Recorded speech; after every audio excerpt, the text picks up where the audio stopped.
Hey, so Steve, you left PlayStation and you went to the UK Parliament, and Hmm. I can't think of actually, on the face of it, two different kind of environments to enter. A lot of assumption in there. What were the major differences, and how did you adjust to such a different environment? Yeah, great question. So, the context at Parliament when I joined is that they didn't have an in-house user research team at the time and didn't have any history of running user research. As you can imagine, it's an institution that's been around for almost 1,000 years, and they're very set in their ways, and their current ways weren't particularly around let's look at user-centered design and let's learn from users as part of our development process. Um, and so, Interesting perspective for a democracy. Not yes, not. very true. And so that's uh, yeah, it was obviously a very different context. And I think the types of studies, as we've touched upon, perhaps were significantly different, going from building software, which are entertainment medium and artistic, and then moving to trying to build functional websites that allow citizens to do democracy-related tasks. I guess the first thing that felt very significantly different was just how much fun the participants were having. When someone comes to PlayStation to play an unreleased game, that's probably the best thing they're doing this month, probably the best thing they're doing this year from their perspective, and they're having a great time.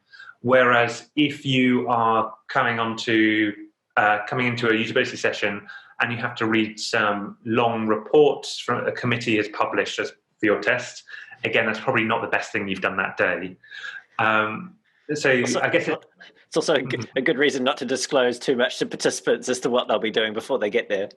exactly, you'd have to incentivize them a lot more if you told them they would be reading very long reports when you got there.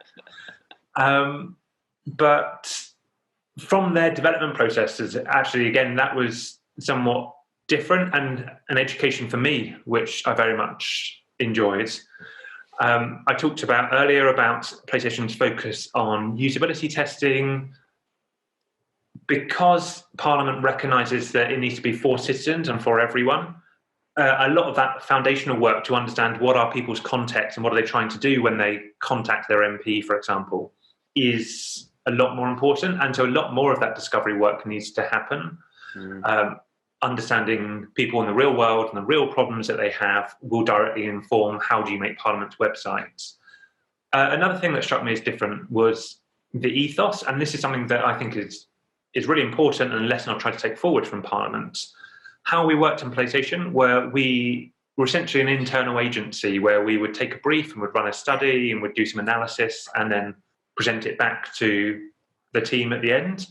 And that's great and works really well for those kind of usability studies where you find problems. The ethos in Parliament instead was a lot more about cross-functional teams and multidisciplinary work. So instead of being a research team, you would embed your user researcher inside a product team, and they would work very closely with a designer, a product manager, a content designer. And instead of going away and running a study and bringing it back, a lot of the effort that a user researcher would do would be thinking about, okay, how can we expose every part of the research process to the team we're working with and make sure that they understand it as well.